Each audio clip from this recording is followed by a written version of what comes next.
Hey everybody, welcome once again to our May Pathways to Employment, preparing the youth for future job skills. Thank you so much for joining us. It is 11 a.m. Eastern Daylight Time for anybody who is joining from other places across the United States or even the world. My name is Evan Brenner, and I'm the Digital Content Specialist at Geographic Solutions. Thank you again so much for joining us today. Over the last year, we have covered a lot of different things with our Pathway series, and I just wanted to go first over who Geographic Solutions is and where we're located, a little bit about us. About the Pathway series, we have covered everything from reducing recidivism to virtual service delivery, helping career seekers upskill, and so on and so forth. And if you've joined us for some of these, you probably already know.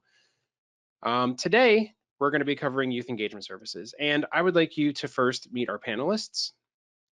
So here are our panelists, and I thank you for joining me today. Before we get into introductions, I just wanted to give some housekeeping. If you have a question, go ahead and ask it in the question pane in the GoToWebinar toolbar. We will cover all of those questions at the end of this session. So I'd like to go around to our panelists and have everybody just make a short introduction, starting with Rebecca. Good morning. My name is Rebecca Cisneros. I am the Youth Engagement Coordinator for the New Mexico Department of Workforce Solutions. I work with young people and community leaders to update, create, and distribute career readiness tools throughout our state. Thank you, Rebecca. And over to Travis. Good morning. My name is Travis Kelly. I am the Special Projects Administrator for Career Source South Florida here in Miami-Dade County and Monroe counties. And I oversee youth programs for the local Workforce Investment Board, which covers youth ages 14 to 24. Thank you, Travis. And over to Allie. Hi, my name is Allison Joseph. I'm the Executive Director of My Turn Incorporated. We are a primarily youth-serving agency located in Hampshire and Massachusetts. We have a number of WIOA youth contracts, and so work with about 600 WIOA eligible youth annually. Thank you, Allie. And I'd like to pass the microphone over to Brianna. Good morning, everyone. I am Brianna Morse, and I am the Director of Youth Initiatives and Field Support at Indiana's Department of Workforce Development. So our agency does both unemployment insurance and then all workforce programming. On my team, we oversee all of our WIOA in-school and out-of-school programs, but very specifically our robust Jobs for America's Graduates program, which is really our in-school program. And then also in my spare time, I also oversee our Wagner-Pizer support staff in our American Job Centers for most of our southern part of our state. Thank you. Excellent. Thank you all, and welcome. Thank you so much for joining us this morning. And yeah.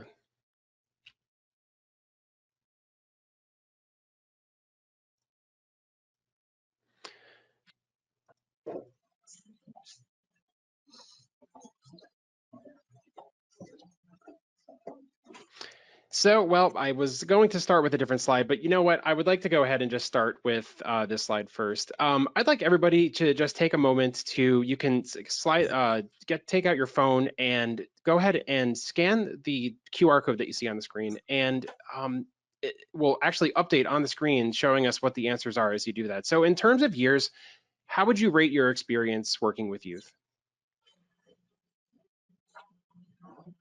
Yeah, we'll just take a second for everybody to kind of go ahead and scan, and we'll see what the audience's years of experience are.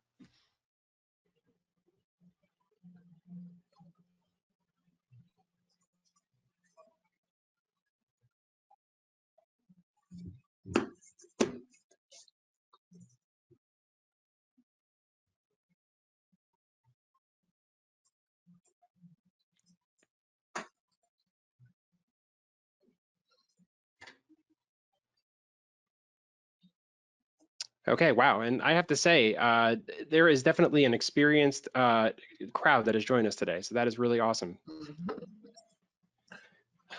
So anyway, you know, it's funny, I skipped the slide before this one, but I wanted to start off the panel by just asking for each panelist, how do you work with youth in your region? So I'd like to start in backwards and start with Brianna. Brianna, how do you work with youth in your region? So, we're a state agency. We have 12 regional partners. I think that we would, really truly consider partners in this work. But, at the state level, we have many different tactics that we can kind of pull from because we work with those people so really just at such a deep level. The other great thing about that is that we really can be kind of a conduit to connect them if they're seeking some other innovative ways to engage with youth. So if, what's going on in Indianapolis could be replicated in South Bend. But as I've noted, we serve both in school and out of school youth, which we're really trying to sort of rename opportunity youth. So if you hear me say that a few times, that's what that means. But our efforts really look very different based on the youth that we're trying to engage. So in our JAG program, the most engaged youth that we have really come from that sort of peer recruiting, peer mentoring. They're coming to our programming because they've connected with, or they're friends with, or sisters, brothers of another truly engaged youth. And so then we're really able to utilize that peer mentoring within the program to lead to kind of committed kids who believe in what we're doing. They believe in the mission and the vision and the services that we offer. For opportunity youth, it really still is a lot of peer recruiting. They're equally as important, but they're sometimes, much harder to find that thread of, who do you know who might need a job or might need access to further education through our services. So we do a lot of outreach across the cities and counties to work with other organizations that are going to help us find the youth and really show them what's in it for them. And these are probably all partners you're familiar with. These are our adult education organizations. These are faith-based organizations. Sometimes again, we're looking at, employers to send us kids who could benefit from those additional services for career pathway planning or, getting your high school equivalency or GED. But we're really trying to figure out ways to just, walk alongside them so they can see us kind of working together for them. But I would say, peer recruiting is probably the biggest tool, and then utilizing those same youth to help us stay engaged with kids. Thank you, Brianna. And over to Allie. Allie, same question for you. How do you work with youth in your region? Yeah, thank you. Brianna, same here for us. Word of mouth is for sure where it's at. The young people that we're working with know what it takes to be successful in the program. They know the type of youth that we serve, and they're well connected to youth that may have similar barriers. So that's a huge one for us as well.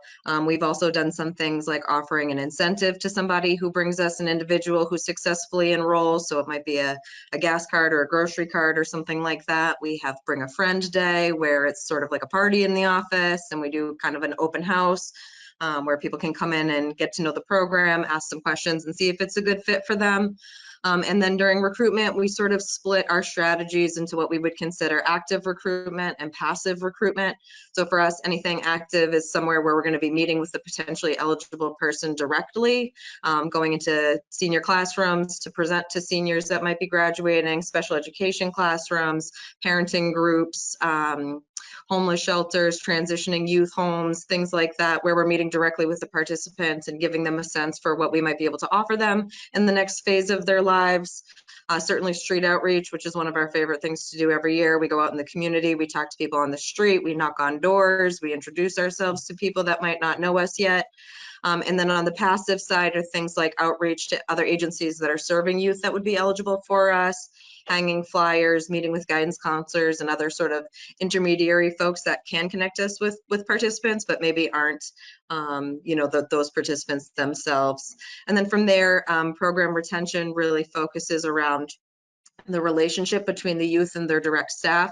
So, and really, if you think about that, it really starts with us making sure that we hire the right people to run these programs. So I'm very proud to say we have 5 program alumni who work for us, so they know exactly what it takes to be successful in the program, and they're, again, very well connected to populations of people that we're looking to recruit and work with. Actively outreaching to participants when they might hit a speed bump, not letting them fall off track, really going to find them, meeting them where they're at, literally and figuratively. So, showing up at work, showing up at home, and bringing them back in, reminding them why they came to us, making sure that they know that we're here to support them. If they've made a mistake, if they've gotten fired, if something has gone wrong, it's not the end of the world. Everybody makes mistakes. We pick up and we move on. So really, relationship building and communication are critical to retention and engagement once they're in the program. Excellent, thank you, Allie. And over to Travis. Travis, how do you work with youth in your region?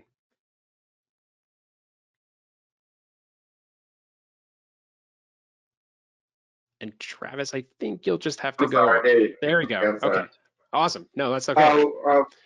In our region, we work with both in-school youth and out-of-school youth. In-school youth ages 14 to 21, and in-school out-of-school youth working ages 16 to 24.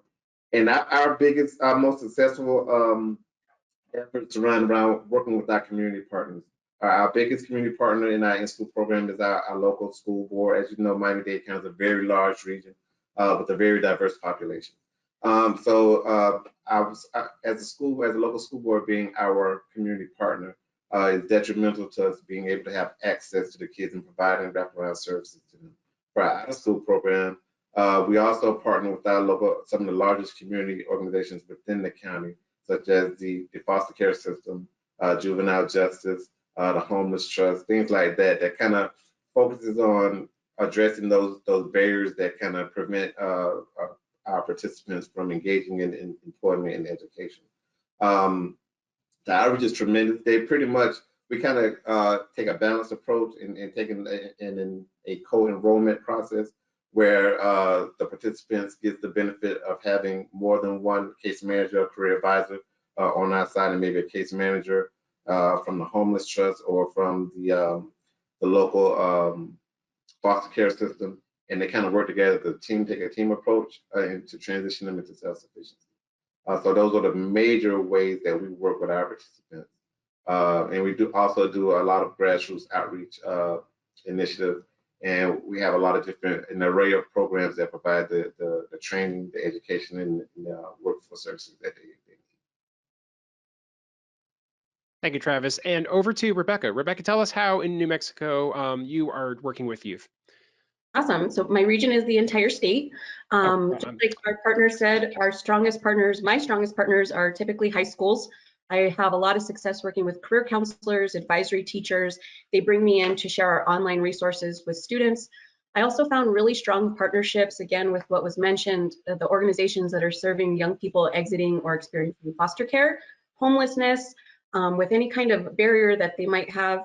These young people I typically find are really excited and eager to learn about our resources and advocate on behalf of themselves. My strategy is usually to share our free, very easy to access tools, inform the participants about the labor market, try to get them really excited about career exploration, and then try to encourage them or connect them with our direct service providers, which we have throughout the state.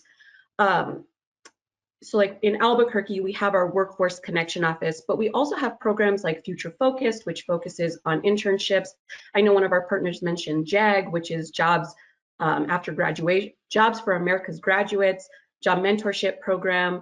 So I like to become really familiar with the different youth programs within our state. That way we can direct and refer young people to the variety of programs to find one that really works best for them. So the way I try to work is just really becoming familiar with all of the programs available. That way we just have so many options for our young people.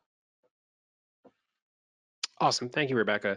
And yeah, I just wanted to kind of throw this out there to the audience that, I'm super excited that we have representation from all parts of the country. And so I think that's really cool from Indiana with Brianna outside of Indianapolis, and Allie near Manchester, New Hampshire, Travis in South Florida, and Rebecca in New Mexico. So I think that's super awesome. Let's go ahead and move on to the next part of our presentation. So in your time in youth engagement services, how have you seen it grow? Like, what are some of the exciting or interesting things that you've seen happen while you've been in your career or while you've worked with youth services and with youth? Let's start with Brianna. This is a kind of a fun one. I have been around for a while. I sort of left out some of that information from my bio, but I definitely was more the, above 5 years when we did the initial selection there at the beginning. And I really think, this has just changed, I think, as kids have changed, right? And I really feel like, I mean, especially with some of our in-school programming, right? We were really heavily reliant on just counselors to place kids, to kind of put them in services, right? Allowing the adults to make the decisions for the kids. And we're like kind of totally away from that. And in fact, if that does happen, kids are like, just kind of, they don't want to be there because they don't really want to rely on an adult to tell them what to do and where to go. And that's not a bad thing, because I really think it's led to kids being a lot more vocal and sort of advocating for themselves and what they see as their needs. And as I talked about earlier, that peer recruiting, right? You see one successful friend of yours, and now suddenly you want to be a part of this program. And so I think kids really see that value add of what we do in our JAG program and other programming. And so it just really kind of gives them that freedom to make their own choices because they want those options. So we're really able to, I think, engage in a totally different and deeper way because they want to be there. And I mean, I think the other thing, and this is really just, I mean, like kind of the advent and the great use of technology, where it used to be very office focused, right? You had to come to an office to get services, and you don't have to do that anymore. We're able to be on the fly with our phones. We're able to meet kids virtually, which is not anybody's favorite thing to do. I mean, most people don't love to be tied to the computer for endless hours.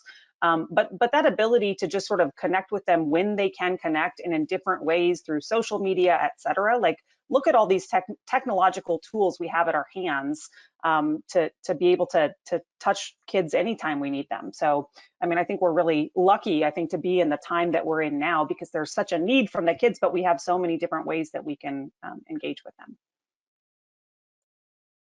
Thank you, Brianna. And over to Ali. In your time working with youth, how have you seen, engagement services grow? What are some of the neat things that you've seen?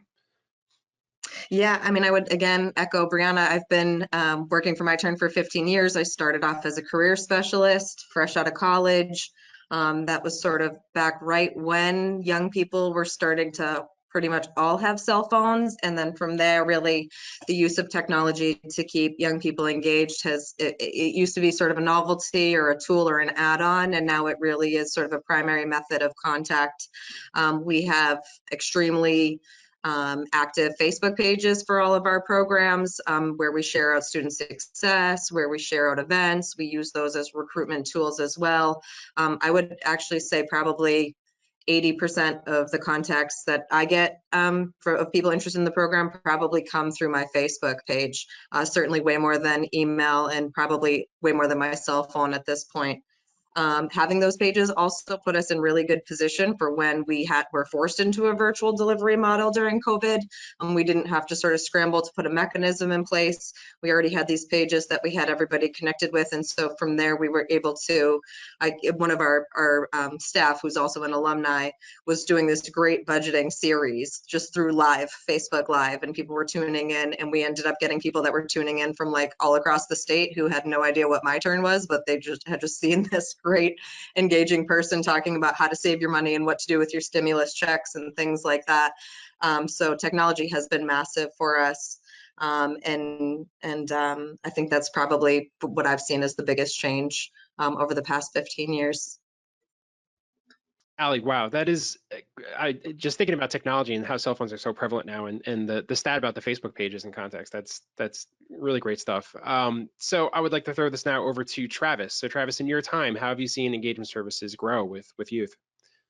Well, unlike Ali and Brianna, I've only been in my position for about 4 years, but over a shorter period of time, I've seen how youth engagement has grown tremendously, especially here in our region. When I came aboard, one of my strategic goals was to grow our brand, to make sure that everybody in Miami-Dade County, Monroe County knew who Career Source South Florida was, who Career Source South Florida youth programs were. They were familiar with our adult programs, the adult job centers that we have throughout the county, but they weren't really familiar with our youth programs, and that was one of my strategic goals. And over the last 4 years, I've seen organizations knocking on our door, engaging us for partnerships, because at the end of the day, through forward thinking, how could you address delinquency issues and not have careers or not have workforce at the table? How could you address, homelessness issues and not have employment at the table? So, and the same thing with the foster care. When you're talking about self-sufficiency, how can you address self-sufficiency issues or goals and not have workforce at the table? So that's how I've seen it growing, particularly in our region. We have established so many partnerships and MOUs and new initiatives with these organizations that realize that in order for us to move our youth population forward, that workforce and career source has to be at the table.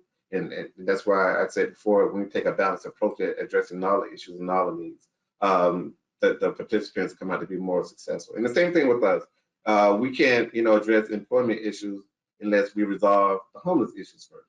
You can't get a kid to focus on the training and getting to work on time if they don't know where they're going to sleep at that night. Same thing with the delinquency issue.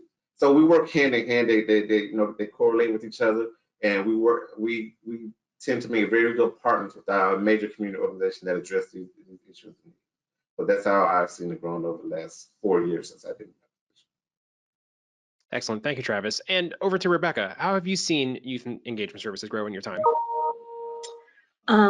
Well, throughout my work life, I've always been in community relations. I worked for managed care, which was Medicaid, promoting health education and health services. And I went to a nonprofit promoting youth programs and activities, both where all of my promotions and marketing efforts were to adults and parents. When I got the role of the youth engagement coordinator about 5 years ago, I learned what a huge target audience I was missing all of these years. The more we include youth in our decision making, the better our outcomes will be in the long run. Like, we're getting old, you guys, so they have a longer life expectancy than us.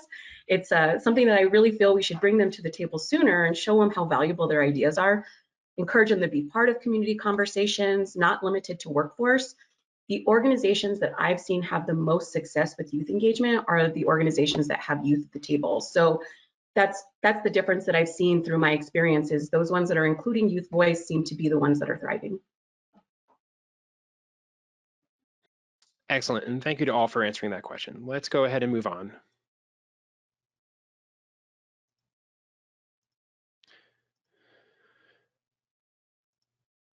So why is this moment in time unique for engaging the youth? We're kind of on the tail end of a pandemic, and it's not quite over yet though.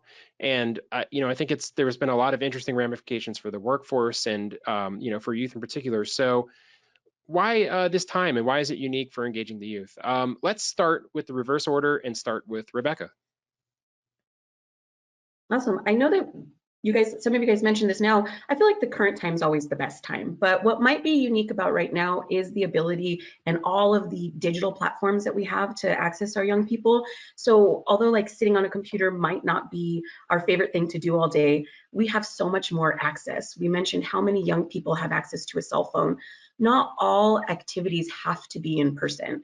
And I think right now is very unique because we've just had the opportunity to engage with young people, be extremely creative, and give them a little more freedom to meet us where they are, like literally where they are. They could be sitting on their phone meeting with us, and that's what I think is the most unique thing that's happened throughout the last 2 years, for sure.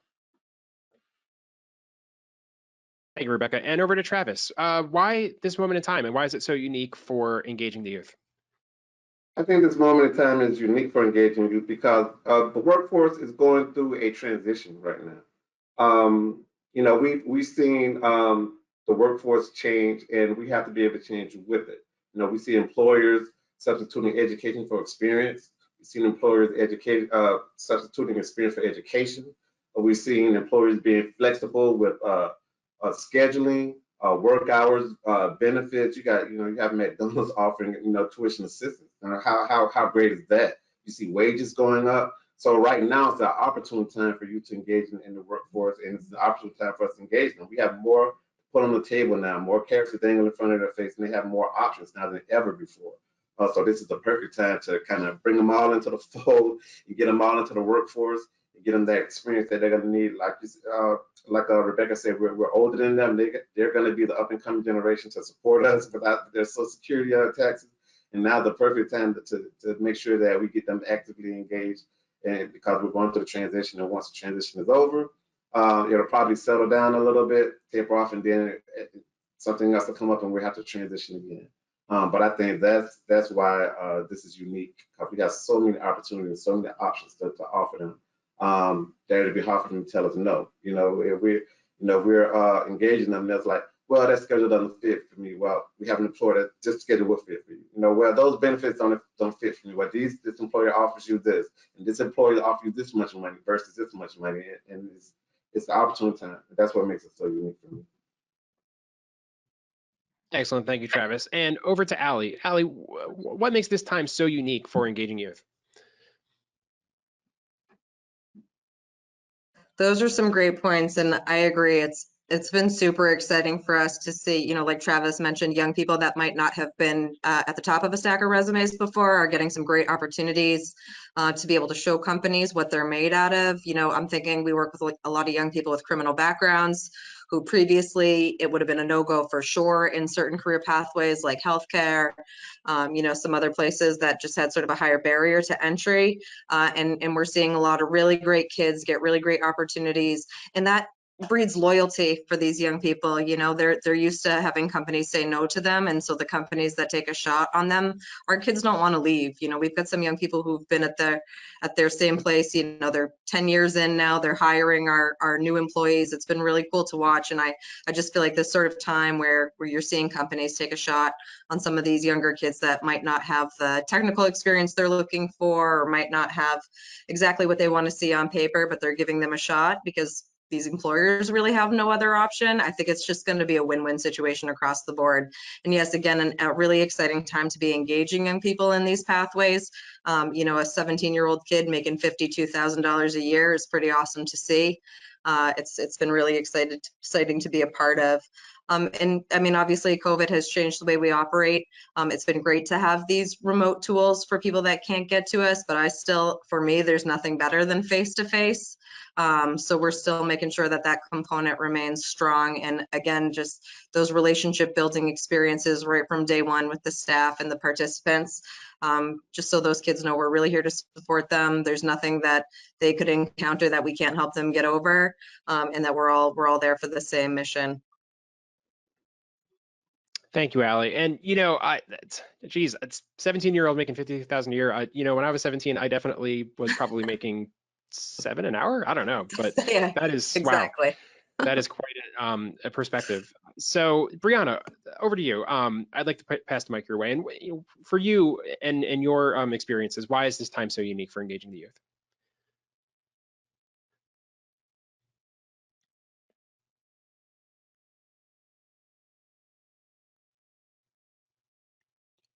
And I see you. I don't know if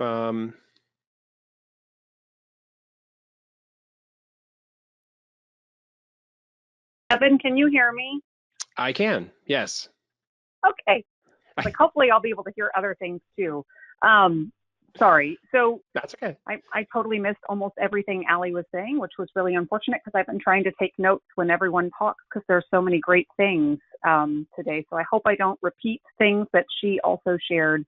But I think that this question, one of the things that I know we have been, one of the things that I know that we do other than just workforce programming is all the other stuff, right? So we're really helping fill that education gap. So students who may have like lost learning, or they've had that interrupted learning due to COVID, how do we help them fill those, credits? How do we help get them back on track for graduation? Our staff are trained to kind of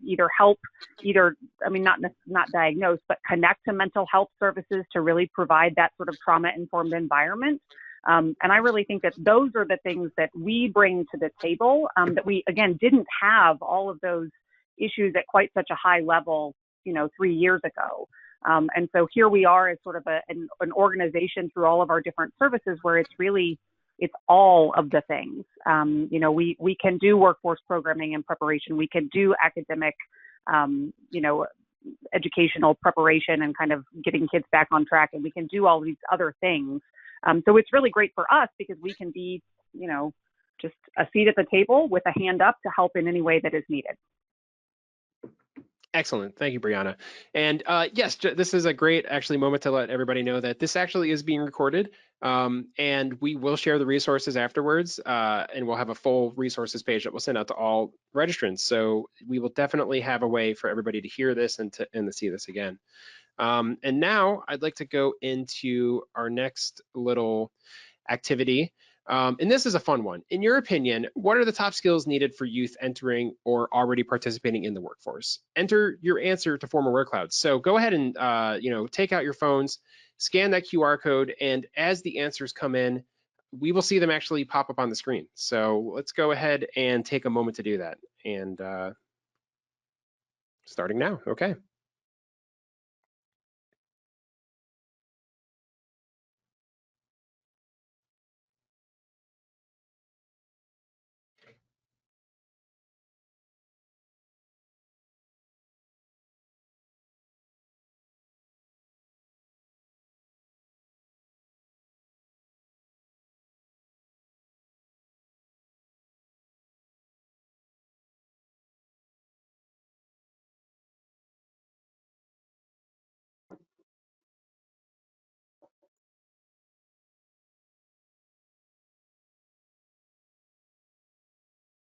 All right, so this is super interesting, and I hope everybody can actually see this. And there was a little weird thing that happened with the slides there, but to my panelists, anything on here that kind of is something maybe that you haven't thought of that is interesting that's coming from the audience, or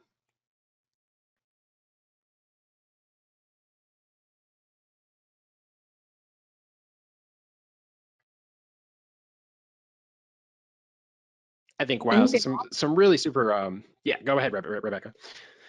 I just think they're all great. Nothing that I don't think is something we haven't communicated before. So we're all on the same page. Agreed, yeah.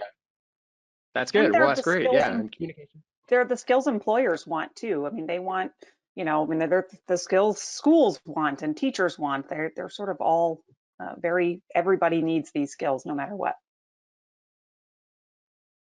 Yes, really cool.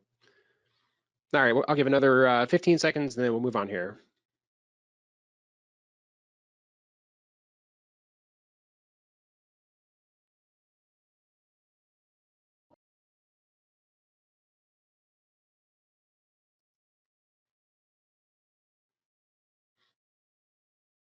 Okay, thank you so much to our audience for participating in this word cloud. I think this is really pretty cool. So, following this up, let's go to our next question. How can the workforce benefit from youth engagement services? And I'd like to start with Rebecca again. Rebecca, how can a workforce benefit from these services? Well, when I think specific to like employers engaging directly with youth, I was just working on a training for mentors that we're going to host some interns with a partner of mine from Future Focused. And there was a slide that said, young people are assets to be nurtured, not problems to be solved. I loved it. It's going to stick with me forever. So I just like to remind our employers, our partners, that the young people in our communities are our future workforce. We mentioned that we are going to be aging out of the workforce at some point. And our employers should see the value of contributing to their soft skills, to their employability skills early. It's an opportunity for our employers to see what the new generation is bringing to the table. If employers don't have the capacity to engage with the youth themselves, just becoming extremely familiar with the organizations in their communities that support youth, not limited to workforce efforts, but they have access to the young people who are looking for skills, looking for jobs, looking to gain experience. And it's just a really great way to create awareness about themselves, the business, and build the pathways into their industries. Thank you, Rebecca. And to Travis, how can the workforce benefit from youth engagement services? I think the workforce can benefit from youth engagement services by rebuilding the workforce. I think we saw a lot of people during the pandemic just go into retirement and said, look, I don't necessarily have to be here if I don't have to, and they're done with it. I saw people leave the workforce. So now by utilizing youth engagement services, they have the opportunity to rebuild their workforce with a newer, brighter, less experienced, but very ambitious workforce that they can train, teach, tell, motivate, mold, mentor, into what they want their workforce to be. And a lot of times, the younger generations bring a lot to the table. I can speak from personal experience. The last program specialist that I hired was much younger than me. Okay, and he brought a lot to the table. He brings a lot of IT and technical skills that I may be a little slow in. He brings innovation to the table, a lot of new ideas, and it's kind of reinvigorated our program. And so the next person I hire, I'm going to look for the same attributes. Now, this person didn't have any experience in workforce whatsoever, but when I did his interview, he brought some other intangible things to the table that I thought was necessary in order to move my program forward. When we're talking about engaging, benefiting from youth engagement, benefiting from engaging a younger workforce, trainable workforce, an ambitious workforce, a knowledgeable workforce, can only help benefit workforce as a whole. Thank you, Travis. And over to Ali. Ali, how can the workforce benefit from youth engagement services? Well, I would encourage employers to partner directly with their youth workforce agencies locally. We've had some great partnerships over the years. I would encourage people to go in and serve as guest speakers, participate in career fairs, things like Manufacturing Week. We have a great event in New Hampshire called Construction Career Days, where kids get a chance to use heavy machinery. And we've had a number of young people have that be sort of the spark where they realize that those are career paths that they want to follow, things they'd never gotten a chance to try before. And then also we've had some great collaborations with the manufacturing sector. We had a company in New Hampshire that had expanded rapidly, and our organization was actually able to embed a youth workforce program right on site. So we did the recruitment and we did the soft skills and we did the onboarding.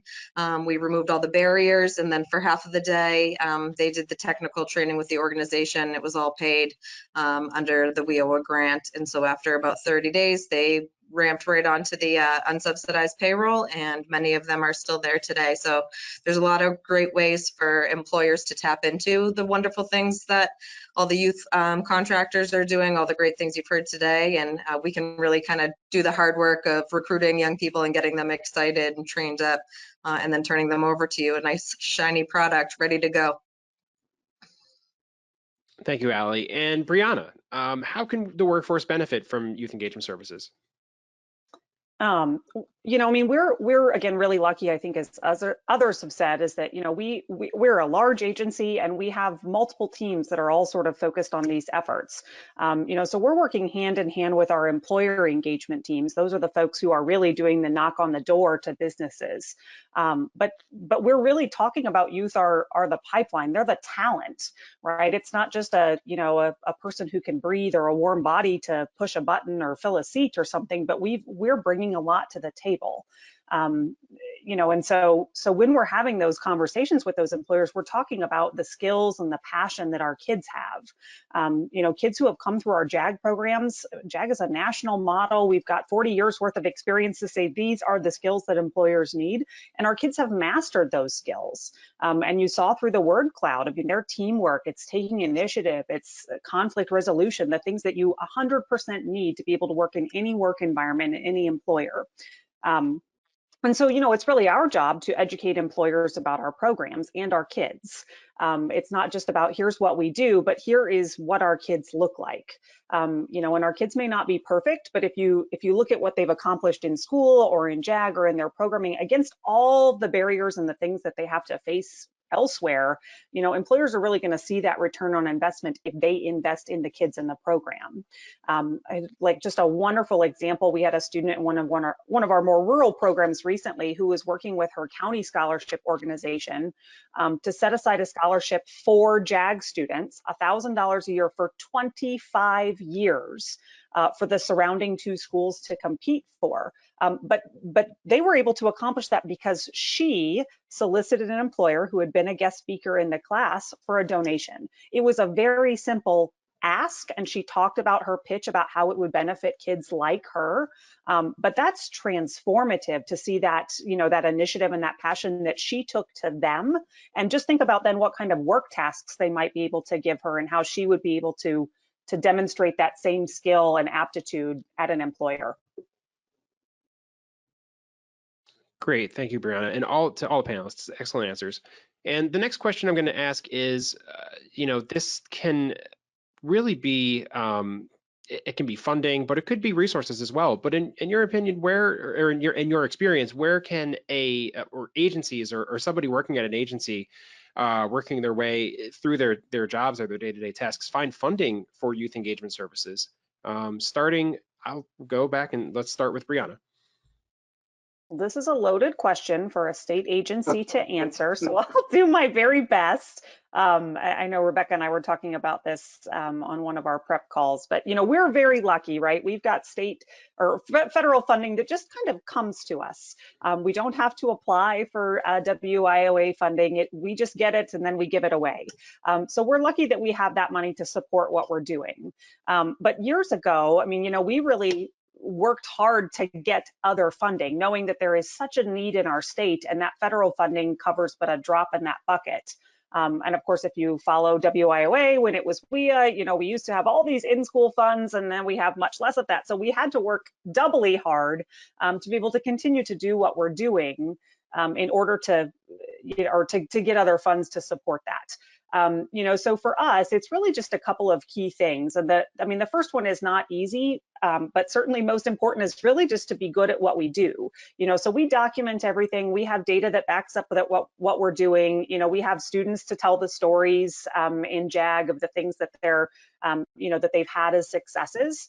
And so through that work, we were able to get state funding. It's a line item budget in our state budget. It's like specifically listed as dropout prevention, even though that's not the only thing we do.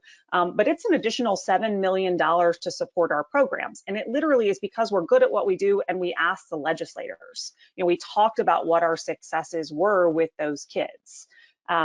And the second one is, really similar to the comment about legislators, but it's really just to have good relationships, right? So if you're a state agency, have good relationships with other state agencies. If you're a nonprofit organization, also have good relationships with state agencies or other potential funders, so that you can build and grow and maintain those relationships. Because there is money to be had. We're also, supporting our JAG programs with vocational rehabilitation pre-employment transition services funds.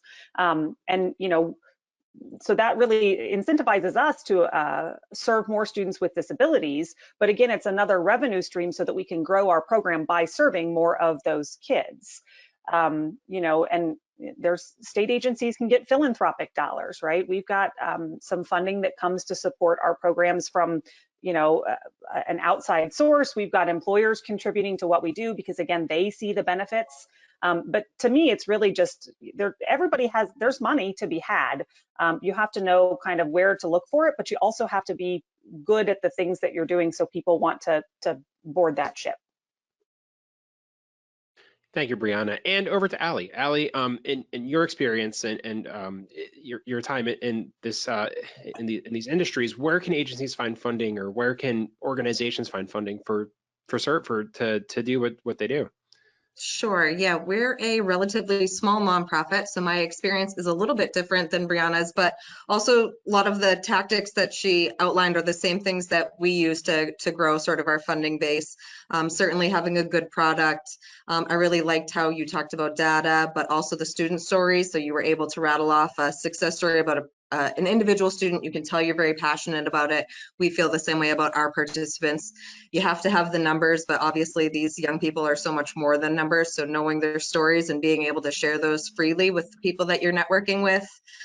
We also have a pre-ETS contract in New Hampshire. So because we were doing this youth workforce work already, our partners over at Vocational Rehabilitation provide us with the funding to increase services to youth with disabilities over the course of the summer. I'll just talk a little bit about our funding structures in Manchester because this tends to be where we have kind of some of the most funding. So we have private funding for our in-school programs. We have federal WIOA funding for our out-of-school youth program.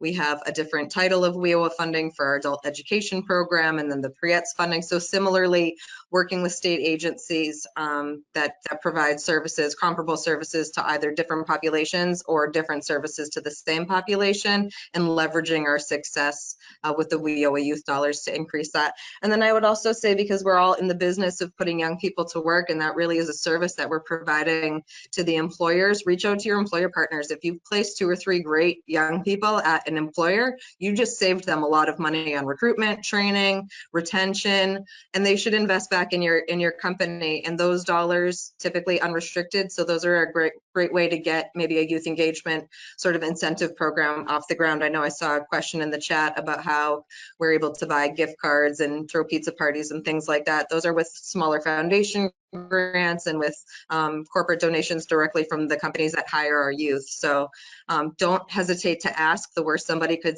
say is not right now, but if you don't ask, nobody will give it to you. So ask your partners and know that it's really an investment for them, and it's not a handout. You're providing a service to them, and most of them will feel good investing back in your programs.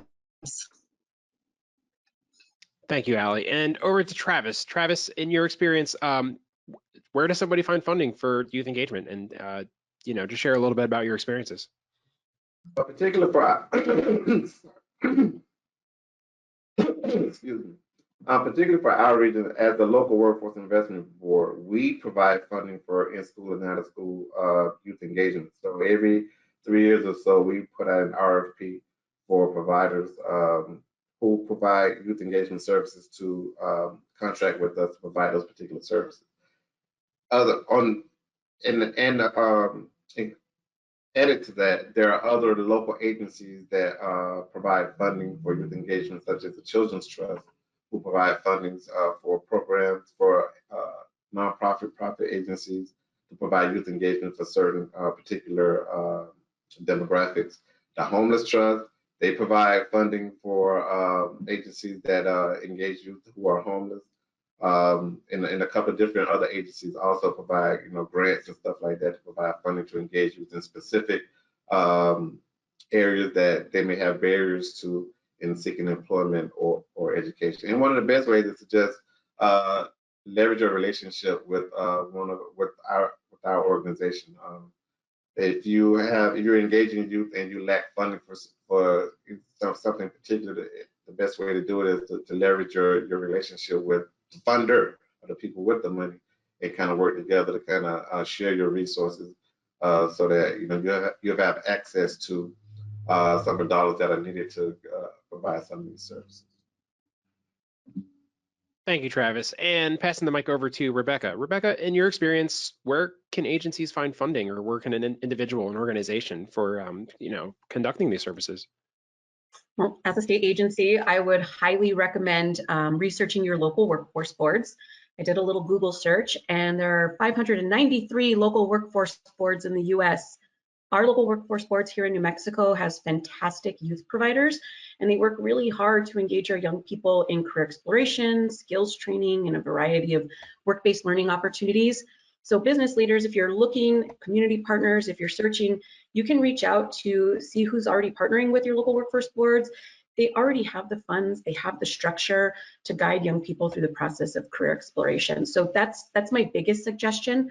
Of course, they're not the only resources available. There's tons of organizations, nonprofits that work hard to engage young people in your community. And I love Allie's suggestion to ask the employers that you've already had success with. I think employer engagement is a fantastic strategy when it comes to youth engagement funding, for sure.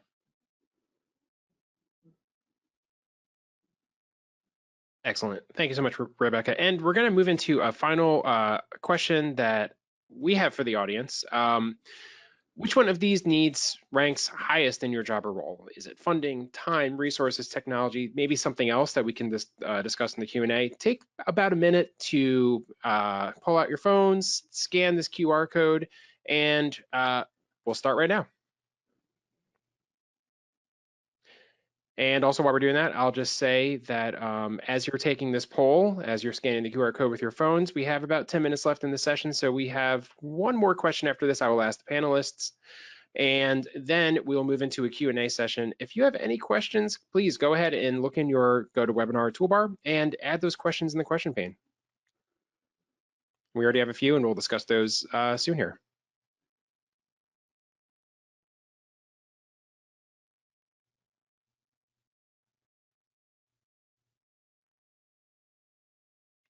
Okay, wow, and I see, okay, funding and time are definitely top two. If anybody has ever been to Yankee Stadium, I feel like I'm watching the subways going on the screen. They have this really cool thing that they do. I don't know. It's just something I remembered, and this kind of reminds me of that.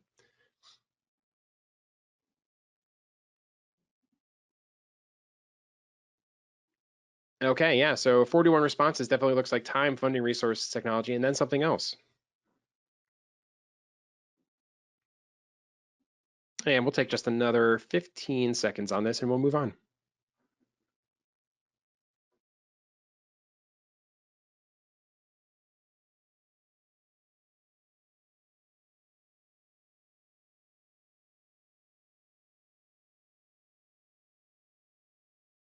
All right, so once again, thank you everybody for participating in this poll. We're gonna move on to our final question before we get into the questions from the audience. Panelists, I would like to know if you can just describe a few best practices for engaging youth. It doesn't have to be a few, it could just even be one of the best, or maybe something that has been passed down from a mentor. And I will start with Rebecca. I'll try not to take too long. This is definitely my favorite question. What I would suggest is invite the young people to participate. Including young people in your decision making is the best thing you can do when engaging young people. We have a very, very cool online tool called Why I Work, and our IT team created this in partnership with students. So it was made for young people by young people. Over the last several months, I've been able to work with our IT intern to update some of our internship work-based learning sites. And again, I'm targeting young people, so it's in partnership with the young person alongside of me. She's able to tell me what's relatable to her generation while she's actually, we're like double dipping here. She's learning those IT skills at the same time. Getting young people can be a challenge. You have to consider your location. Are you going to have it in a building that's difficult to access? Is it stuffy, unwelcoming? And again, if you're able to provide incentives show that you value their time. We all get paid to go to work, to share ideas. So it's not that crazy of an idea to provide young people with payment, with school credit, a certificate, some sort of incentive that shows that audience that we value their input. And last but not least, if you cannot provide an incentive at any time of any kind, consider providing time to show the participant how to add their contribution to their resume, be a mentor, be a reference when they're ready to look for work or go into an educational program. Thank you, Rebecca. And going over to Travis, describe a few best practices or something that's been passed down to you along the years for engaging youth. I think our biggest best practice is to find the SME, find the subject matter expert in whatever area or demographic that you're trying to engage. If you're trying to engage ex-offenders, then partner with your local juvenile justice service department. If you're trying to engage homeless youth, then partner with your local homeless trust or whatever the case may be. I think they already have insight as to the population that you're dealing with. I think if you sell them on what you bring to the table and what you can add to the program, they'll be more than welcome to partner with you and help you kind of engage those youth.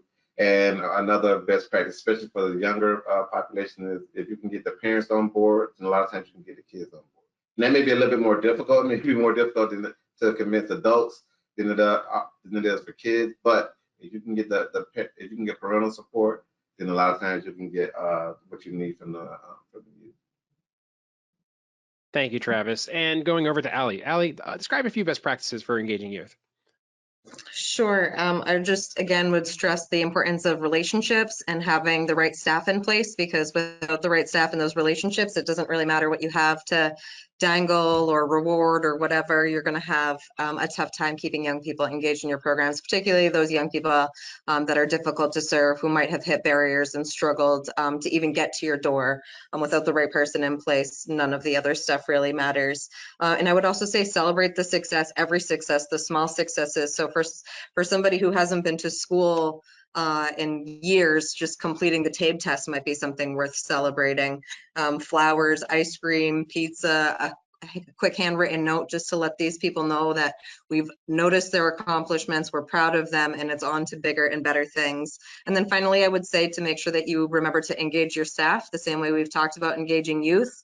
We want to keep our staff interested. We want them to know how valued they are, and we want them to realize that we are acknowledging and we're grateful for all of the hard work they do, and then that gets passed down to the participants. And again, just another one of those great win-win situations. And I just wanted to say, you guys have been fantastic. Everything you've said has been like, if we're not doing it already and it wasn't a light bulb moment, it will be coming and integrated into our program. So it's been great to be on the panel with you all. Excellent. Thank you, Allie. And over to Brianna. Describe a few best practices, something passed down to your mentor or anything else for engaging the youth.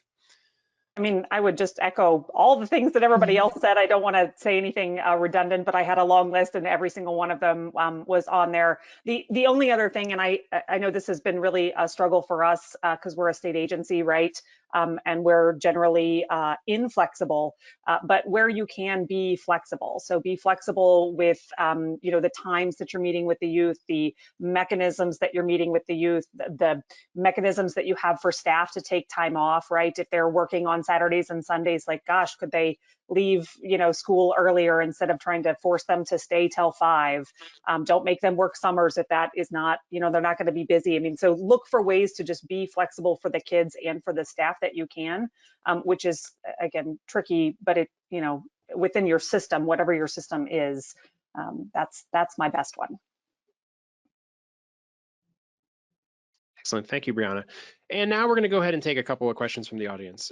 So I'm going to go to our asker, Bob, who his question was, how has the pandemic and remote work impacted your day-to-day work? I will just leave this open-ended to any panelist who wants to start off, and then we can just chime in as needed. I will just tell you, this was a hard one for me. Because I like to see the kids. I like to see the staff. I like to be out and be visible. Like, my bucket gets filled seeing kids do things in class and to see their successes, as Allie said, small or big. And I think the pandemic really, affected my mental health in how I approach my job because I couldn't do those things that filled my bucket. Thankfully, we're back out and we're doing things, and we've hosted kids and we've been to classes, and so I feel like we're kind of on the upswing, but that was hard. I felt impacted in the same way. I definitely thrive in person. I think you bounce off of the energy of the young people that you get to work with. However, the one positive that I did get out of the COVID shutdown was I was able to visit multiple counties in one day through Zoom. I feel like I was able to connect with a lot more support partners, not necessarily young people. I think they were over Zoom meetings once they got through with school, but I did make a lot more connections.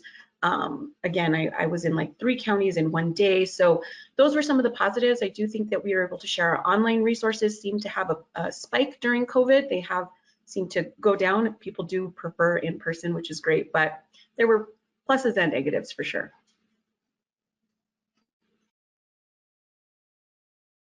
All right, thank you both for answering that question. Another question from asker Linda. Linda asks, besides Facebook, what other platforms are you using to outreach the youth? Well, Facebook isn't cool anymore for anybody who doesn't know. We use Instagram as staff. We have one site that uses Snapchat because that's the preferred method. So for us, the way we kind of operate is any social media accounts that are used to engage youth are connected to a work email and the work cell phone, and the managers have all of the access to those accounts. So that's sort of our safeguard on those systems. And we do not have a TikTok yet, but our students are actively harassing us to start a TikTok page. I don't know. I need a little help there myself. I was just going to ask about that if TikTok was a thing, but that's interesting to hear. TikTok is a thing, you guys. I know that our local offices, I don't know if all of them have, but they do have Instagram. I believe there's also Facebook, but TikTok I think is growing. I have some very funny TikTok videos. If you need some, Allie, I got you.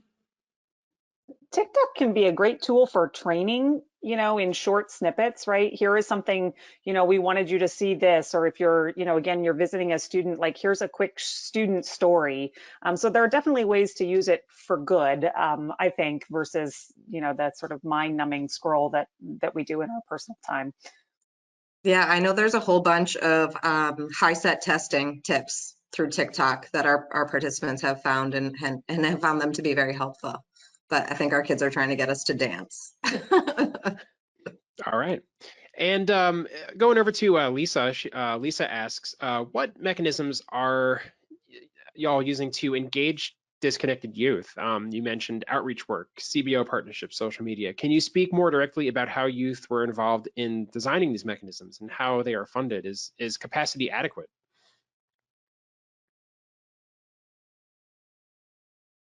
So really, I think this question, at least, and you can write another follow-up question if this is incorrect, but just how are some other things to engage disconnected youth that you're using with success? Just get out of the office. That's how you do it.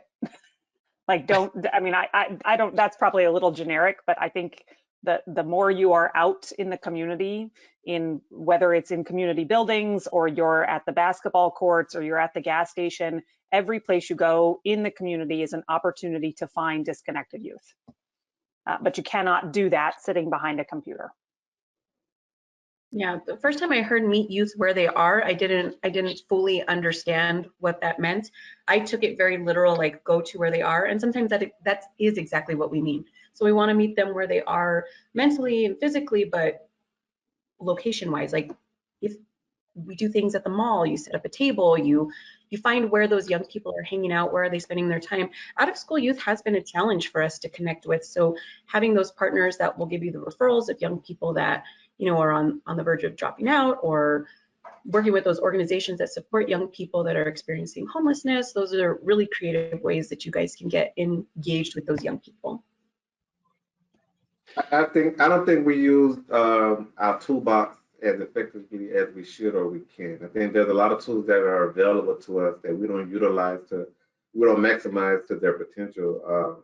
Say in support services and incentives, and using the 14 program elements to help kind of mitigate some of those barriers that may prevent participants from completing the program, or that may cause them to become disengaged. I think if we use more of those tools and be creative about it, I think that we'll be more successful at engaging disengaged. I don't think we realize the tools that we have, and I don't think we utilize them to their full potential. And make a TikTok. Okay, I just wanted to, I want to be respectful of everybody's time. We are right at noon, and I thank everybody, first and foremost, the panelists for joining me and helping me to put this event together and to make this a success. I have put our panelists' information up on the screen. You can also email us at events@GSOL Inc. if you would like to get more information. We can get you connected or in touch. But here is their contact information. Here is Geographic Solutions contact information. And I wanted to give a shout out for our conference, which is coming up in October. So if you're interested, please check out geographicsolutions.com/WTC 2022. And again, thank you so much. Thank you to the audience for all these awesome questions, to the panelists. Thank you for devoting your time to this. And I just want to say that we are going to have the resources following this event. It may take a couple days, but they will be out there, and we will let you know when we have them out there. My name is Evan Brenner. I'm the Digital Content Specialist at Geographic Solutions. Thank you all for joining me today. Have an excellent rest of your day, and I will talk to you soon.